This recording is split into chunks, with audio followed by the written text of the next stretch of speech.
waan onnee teenya yoo onnee irraa buqqee onnee keessa bu'e nu fayyade jee yaadu. Onneen namaa tun yookaan qalbiin namaa sammuun namaa tun akka qodaati yookaan akka weelkaati.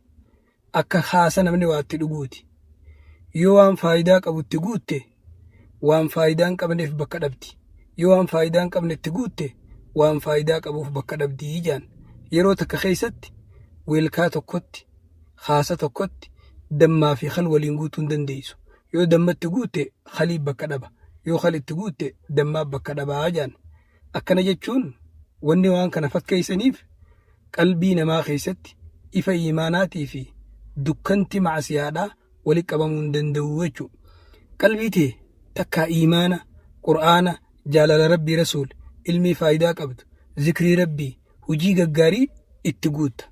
Yoo hoo haasidummaa, ibaadaarraa dagachuu, waan faayidaa hin qabne shaaqaluu, boona, waan haamaa kanatti guutta. Gaafa waan haamaa kanatti guutte qumti tee yookaan onneen tee ilmiidhaaf, ibaadaadhaaf bakka qabaachuu hin dandeessu. Kanaaf hayyoonni islaamaa akkana jaan. Izaa lam tashghal nafsaka bil haqqi shagalatka bil baaxil. Qalbiin tee yoo haqaan hin shaagalin baaxilaan si shaagaltii. Yoo hujiidhaan hin shaagalin hujii dhabummaan si shaagaltii jechuudha. Kanaaf qalbii teenya waan gaarii guutuudhaayi arrabni keenya diriira. Amalli keenya tola. Ibaadaa fi wanni gaggaariin hundi nuu laafti. Hujiin teenyaa fi umriin teenyaas barakaa godhattii jechuudha. Kanaafuu obboleessa kiyya qalbii tee waan itti guuttu filadhu. Waan ati qalbii teetti guutteetu shufeera ta'ee siin deema. Ammas ulamaan islaamaa akkana jaan. Qalbiin akka ooyiruuti jaan. Ooyiruu qamadii facaaftu qamadumarraa muratta. Yoo qamadii itti facaasuu baatte dachiin bakki sun harama yookaan qoree yookaan banjii magarsitii jechuudha. Kanaafuu qalbiin tee yoo iimaanaa fi ilmii fi zikrii rabbii itti facaafte hikmaa, rahmata waan gaggaarii magarsiti. Yoonii fi kanatti facaasuu baatte qalbiin tee bilaash hin teessu wanni isiin magarsitu shubahaata, shahawaata, waan lubbuun namaa feetu yookaan waan namarra wal fakkaatu kana magarsitii jechuudha. Qalbiin namaa, onneen namaa waan walii faallaa walitti qabachuu hin dandeessu. Kheyrii yoo walitti qabatte sharrii firraa ittisti. Sharrii yoo walitti qabatte kheyrii firraa ittisti jechuudha.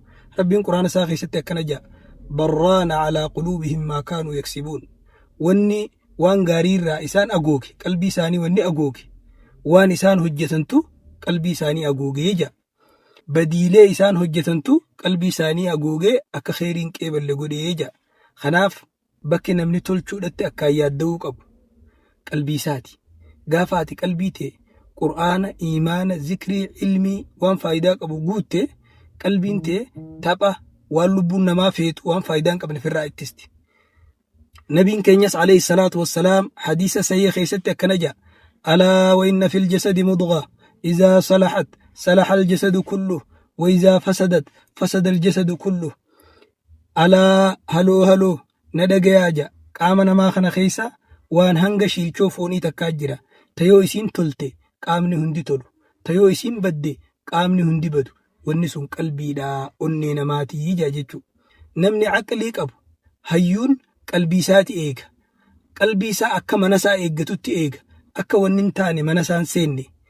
Akka wanni ma'anaa hin qabne mana isaa hin seenne. Qalbii teetiisu jechuun hayaata kee jiruu teetiisuudha. Namni qalbii isaa tiifate, rabbii isaa, diin isaa, duniyaa isaatis waliin tiifate. Salaamu alaikum wa rahmatullahi wa barakaatuh.